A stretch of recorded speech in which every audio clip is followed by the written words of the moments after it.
It's time, Cougar Nation. Cougar Tracks.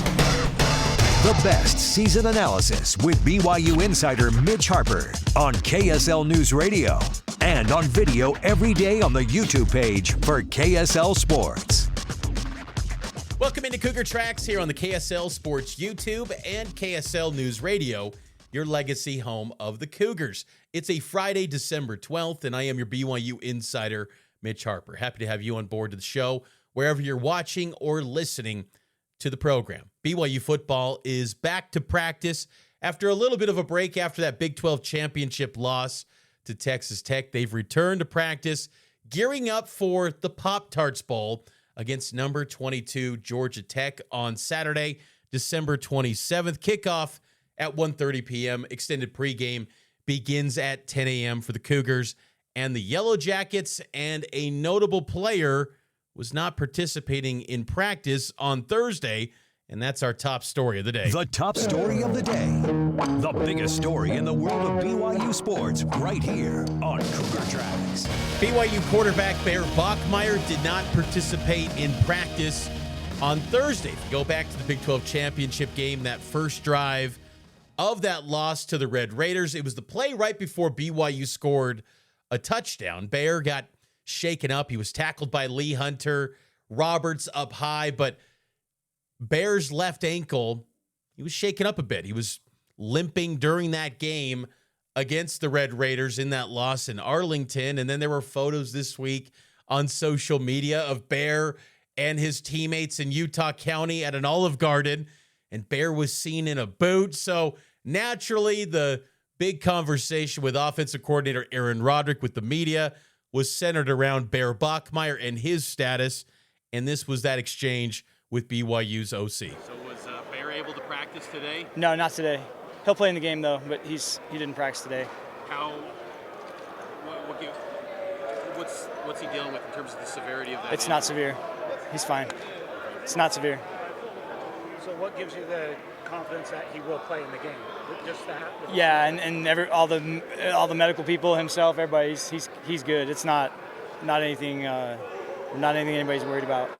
Well, that's good news that no one's worried about it. Bear expected to be playing against Georgia Tech on December 27th. Aaron Roderick later noted that if the game was today, Bear could play and could gut check that thing out. And he was asked, too, if there was any consideration to go to another quarterback in that Big 12 championship game, considering Bear's health. And Roderick noted that that wasn't the case and that Bear, throughout the game, said he was fine and continued to play. So we'll see on the status of Bear going forward. But by all indications, according to Kalani Sitake earlier in the week and Aaron Roderick, he's going to be fine. But they acknowledge that he did not participate in practice on Thursday.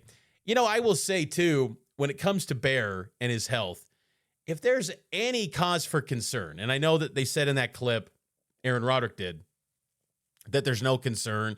The medical team, no one's worried about Bear's injury. It's just a minor deal. But if there's anything that could cause any sort of potential setback and become bigger than a minor injury, to me, I would sit him in the Pop-Tarts Bowl. That would be my line of thought. Because at the end of the day, this bowl game, win or lose, BYU going into 2026 will always be undervalued. Now, I'm not going to say it's not a big game, because any game that's played is a big deal.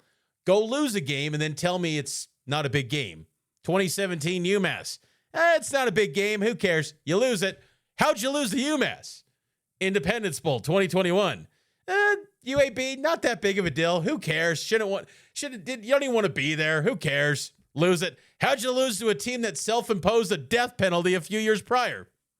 Every game's big. But still, what's bigger is having a healthy Bear Bachmeier long term, and he's expected to play. But again, if there's any signs too in the game where he's not at full strength, don't hesitate to play McKay Hillstead. Don't hesitate to play Trayson Bourget. See what you've got there. Let those guys put out some film. So we'll see.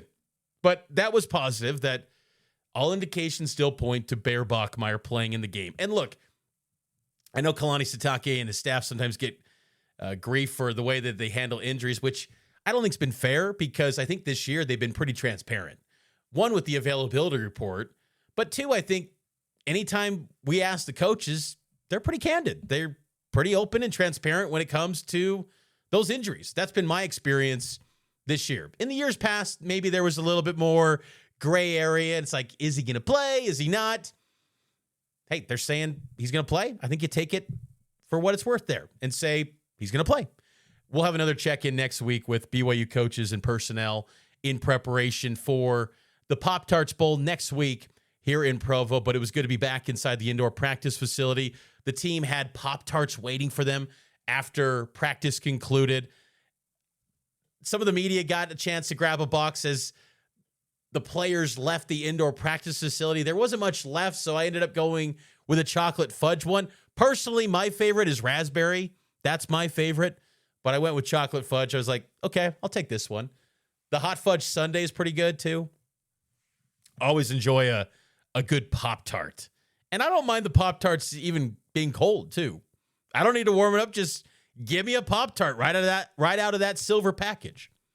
Anyway, let's take our first break. On the other side, we'll get to an interview I had with BYU passing game coordinator Fesi Sitake here on Cougar Tracks. It's powered by KSL Sports.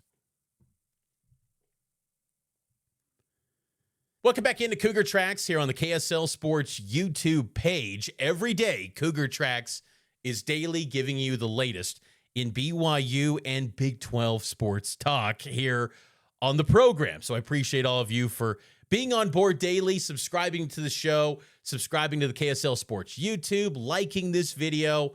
Appreciate all of you for always being on board of the program. So I was thinking about this Big 12 football schedule. Expected to be out in January. It's typically been out since BYU joined the league around January 31st. That's typically the deadline to get everything into the TV networks. So I'm expecting around that time frame, January 31st, for the schedule. The SEC, however, they released their 2026 schedule. I was envious, I must say, because I want to see the schedule. I want to see what the layout is of next season's slate, how it stacks up, because really the schedule tells a lot about the forecast of a potential team. It really does. It plays a big role, because you can look at the opponents and say, okay, that's a good slate of opponents, or maybe it's a lighter slate, but it depends on how it stacks up. That's what makes it challenging. You go to this 2025 schedule for BYU, everyone looked at Utah October 18th at Iowa State and said automatic L for the Iowa State game.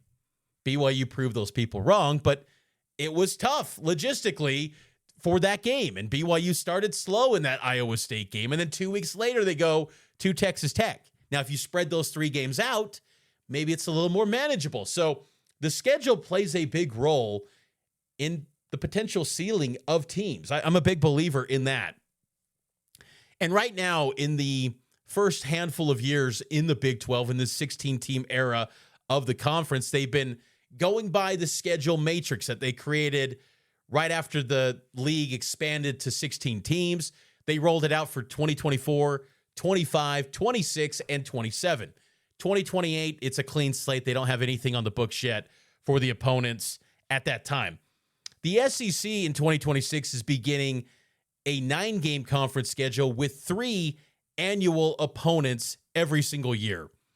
And it got me thinking when I was looking at those SEC schedules, the Big 12 needs to adopt annual opponents each year. We're starting to get a sense of the games that maybe have a little heat. When this conference was brought together with 16 teams back in 2023, I totally understand the thought of, hey, let's rotate through the opponents, make sure every player gets the chance to play in every venue every 4 years, and that's that. Because really, none of these teams outside of maybe the original 6 programs, the exceptions of BYU and Utah, not much history between some of these programs. But now we're starting to get a sense of which matchups had a little bit extra intensity, maybe a little more juice to them. And you kind of say to yourself, I want to see that game every single year. So I think the Big 12 should soon, maybe it's not doable probably for 2026, but maybe for 2027, adopt 3 annual opponents to the schedule each year. And, for the example, in the SEC, Alabama is going to have Auburn, Tennessee, and Mississippi State. Georgia, who's in the college football playoff, they're going to have Auburn, Florida, and South Carolina. From 2026 to 2029, every year, those 3 teams are going to be on those respective teams. And I think that's something that would be, really good for the Big 12, a league that's lacking rivalries. And outside of BYU and Utah, there's just not many games that have a rivalry type feel. But there's some matchups that I think if you play them consistently, they can build that up. And for BYU, I think if you had a 3 annual opponent structure in the Big 12 9-game slate, these would be the 3 teams that I would choose for BYU if I was Scott Draper and the Big 12 football offices. Of course, Utah. That's already one of the protected rivalries in the Big 12. Of course. I mean, it's the best rivalry in this league. It's lived up to its billing since joining the Big 12. Fantastic game. It's big time. Look, if Utah one day goes to the Big 10 like their fans want, so be it. But while it's in the Big 12, it's an awesome game, and you play it annually. Along with Utah, I think for BYU, their annual opponents that I would say would be great fits, Arizona State. BYU and Arizona State has the potential to be big time. That game in 2024 in Tempe was off the charts. It was so good. Like, BYU started slow, but the intensity, the atmosphere, you talk about activating the Valley down in Tempe, it was activated, and there was a ton of blue. And I think the Arizona State fans were annoyed with how BYU fans were trying to take over their stadium. And then the theatrics at the end of the game, insane. And Arizona State fans, the way that they acted on the field after the game, BYU players were not thrilled. I just think that game has the potential to be intense. And if that was an annual game, man, that would be really good. And so I think BYU and Arizona State should be an annual matchup in the Big 12. And the third and final team that I would point to for BYU as far as annual opponents, I was thinking about this one because I do believe there's some programs that you could point to, but I defaulted to Baylor because, one, it's kind of like the friendliest series in the Big 12. I think there's this friendly, we're both private institutions that don't really disclose much. We have that going for us. We do things very differently than anyone else. We both have prayers before games.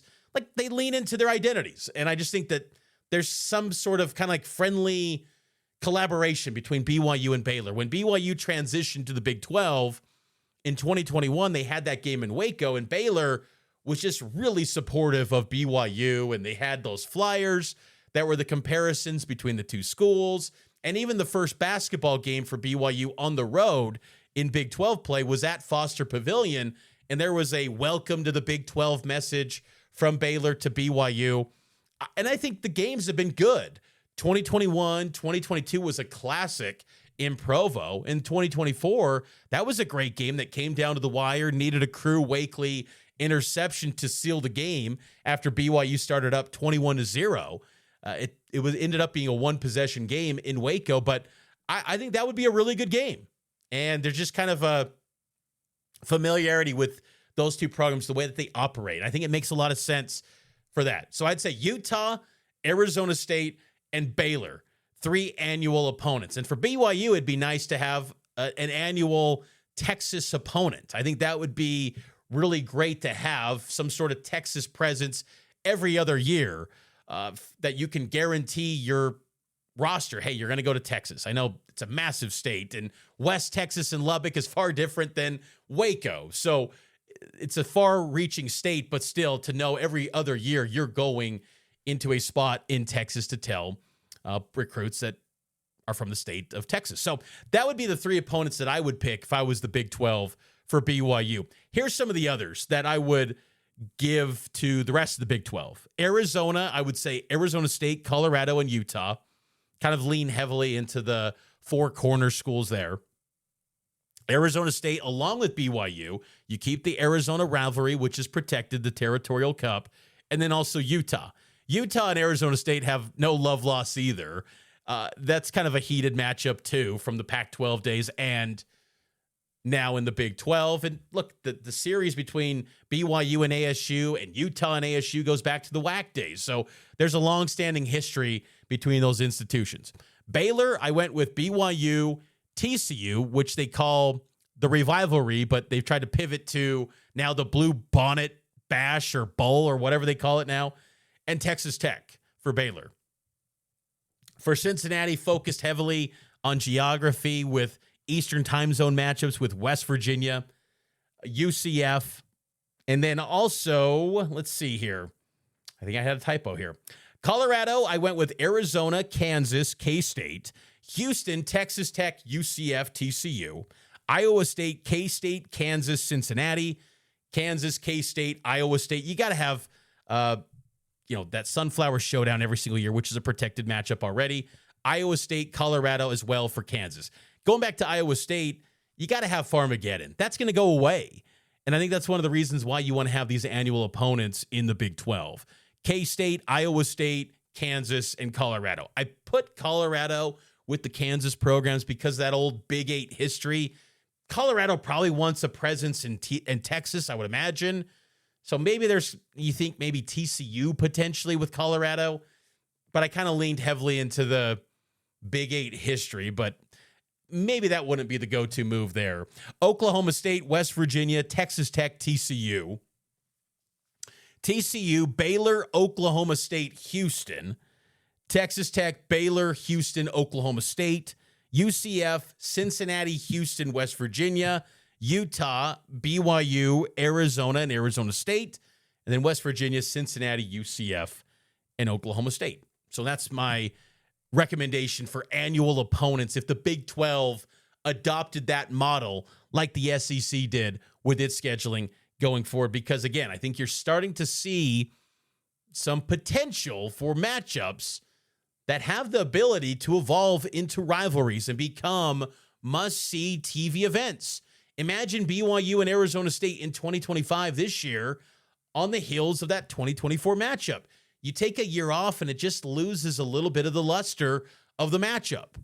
And then you kind of have to remember, oh yeah, that's what happened 2 years ago when they meet again in Provo in 2026. For the diehards, they remember, but for the casuals, people don't think like that. You kind of need it to be an annual occurrence for people to understand its significance every single year or realize the intensity of that matchup. So that would be my recommendation for the Big 12 if they go eventually to annual opponents in the league. BYU basketball pivoting to Cougar hoops as they finally return home to the Marriott Center. Man, it's been a long time. 32 days tomorrow, the last time BYU played a home game at the Marriott Center. You got to go back to November 11th when they faced Delaware.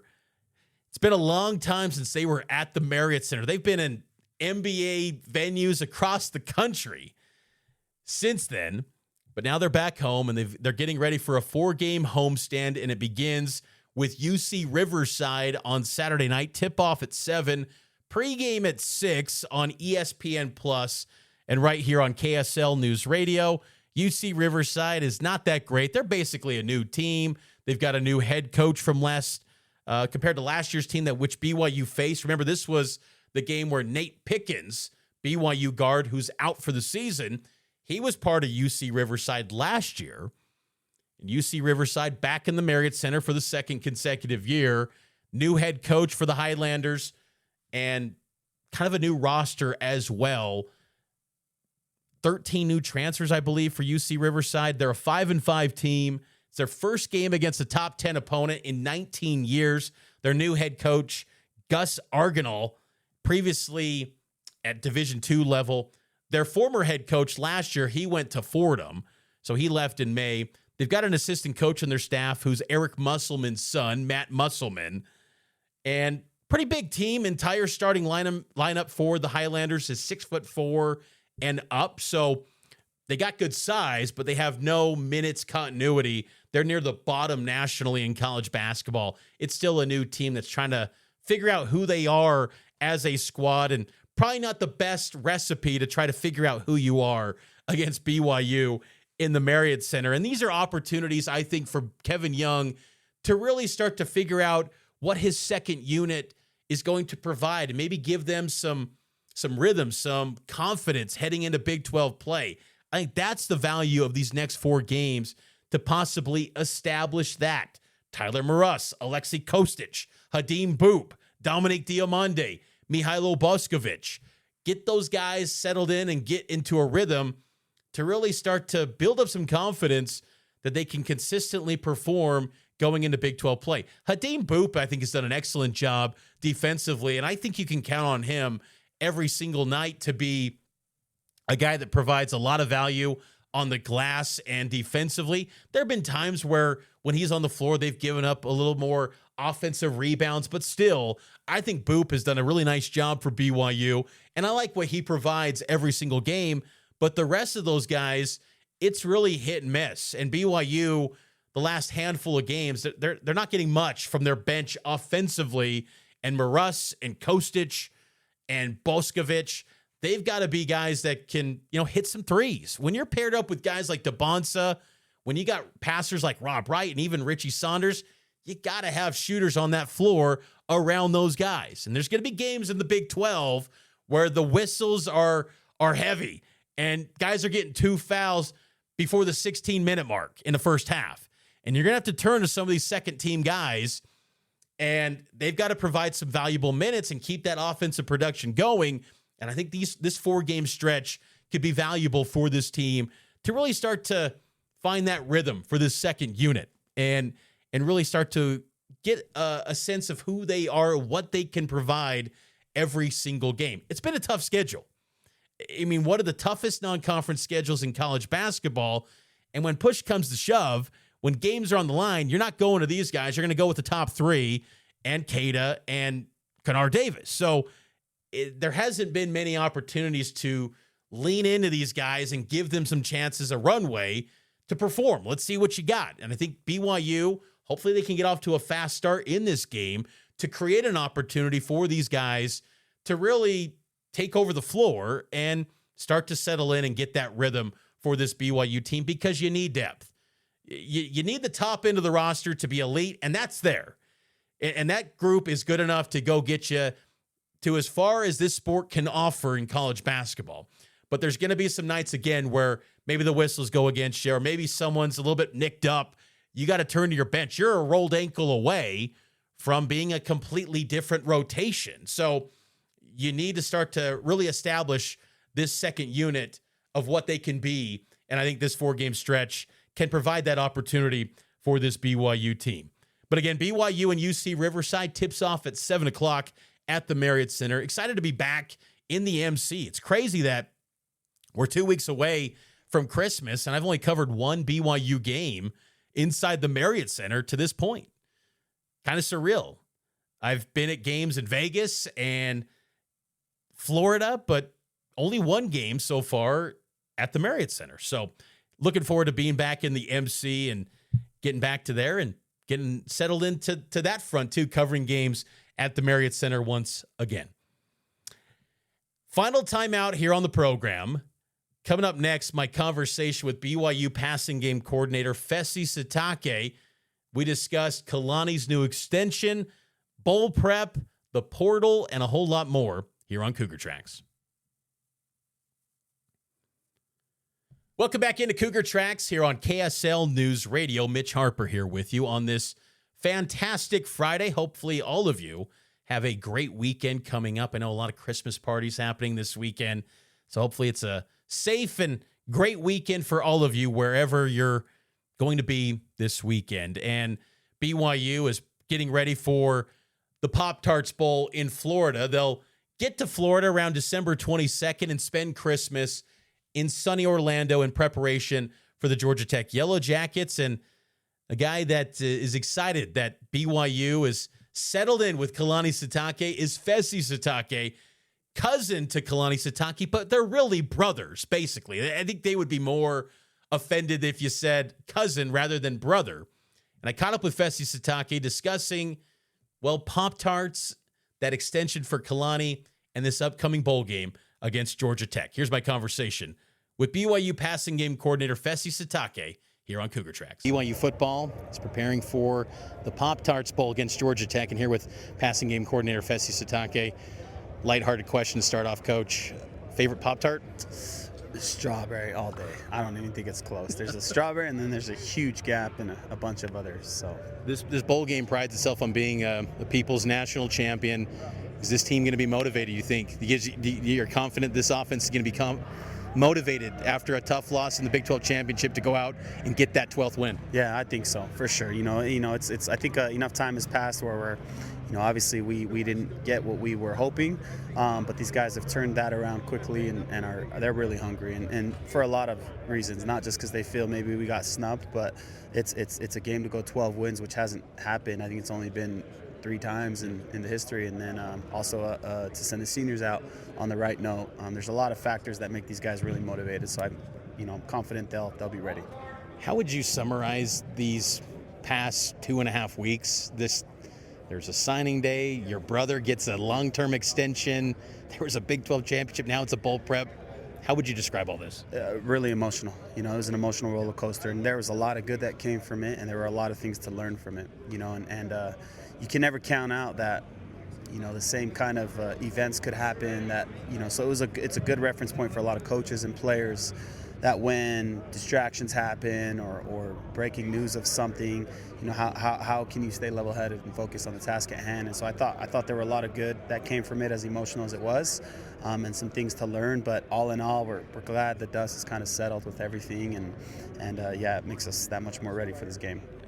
From your perspective, being so close to Kalani, being his brother, you brought up the emotions. Like, what was that like to know that Kalani's going through a tough decision and maybe know what's next? Like, what was that like from your vantage point? Yeah, it was pretty surreal, man. I tweeted something out after when the extension happened that he is BYU.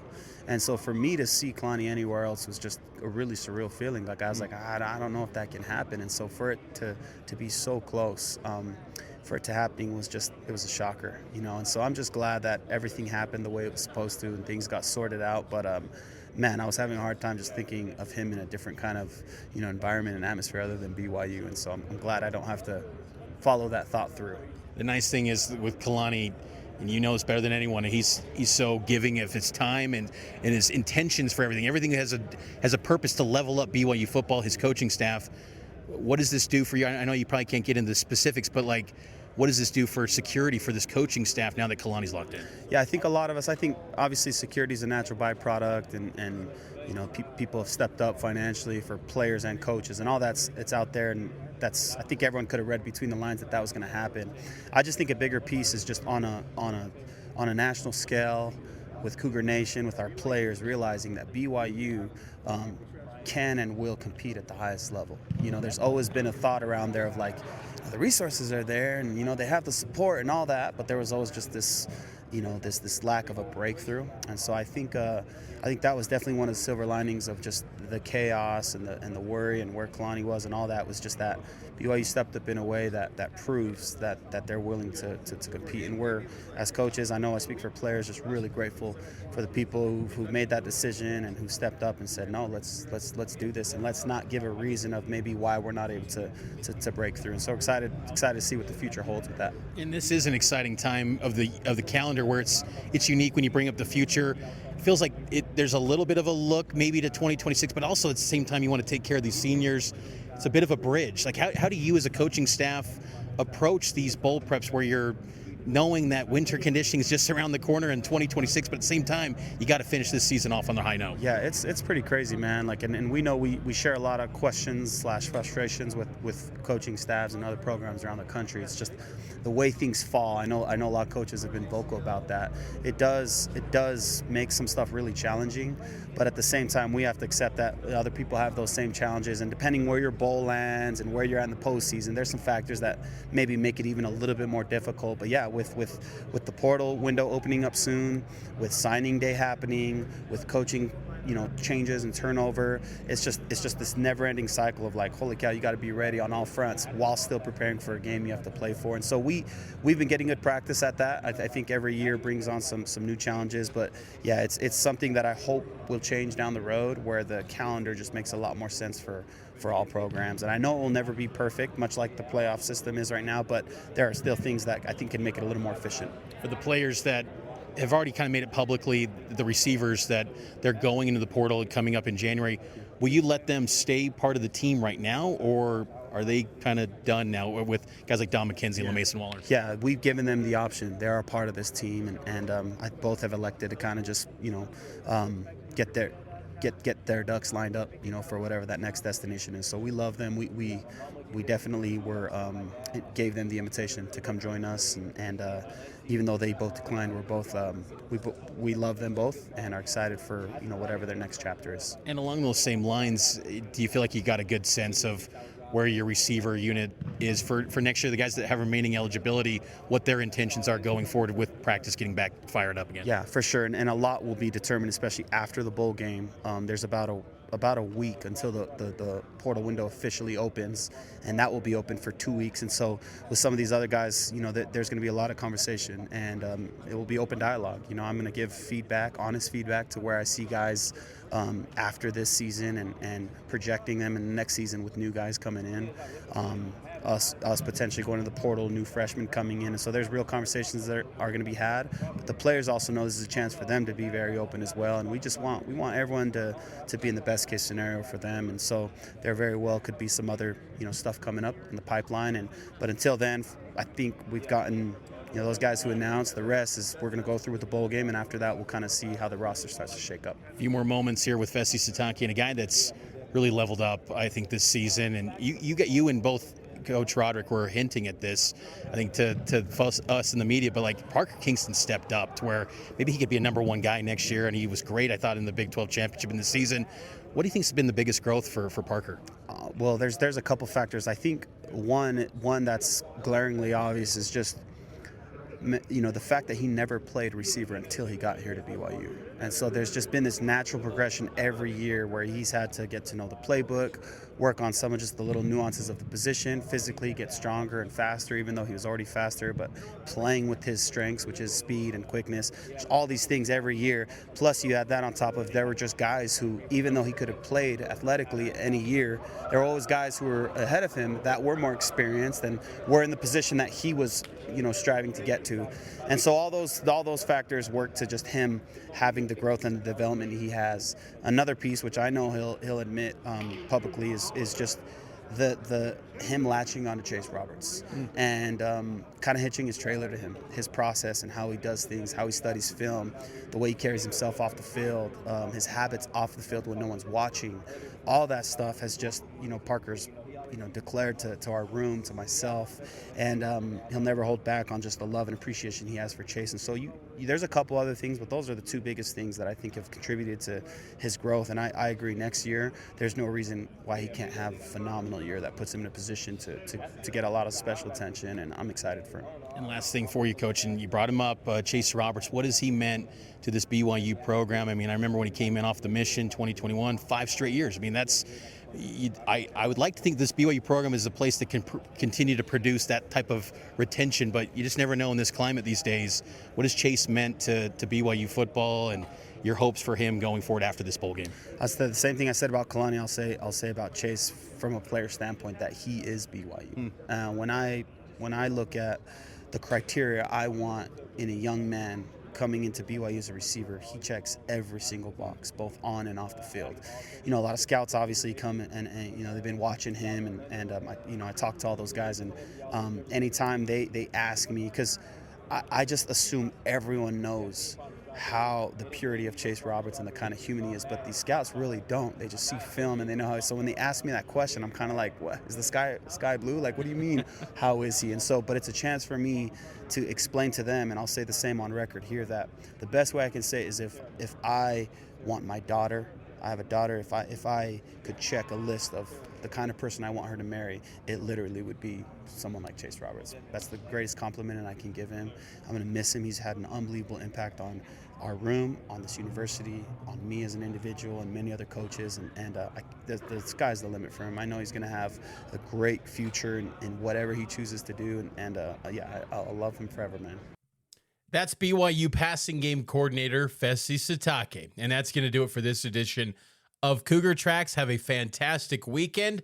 I'll be back on Monday with more Cougar Tracks with the latest with BYU football and men's basketball here on Cougar Tracks, and it's powered by KSL Sports.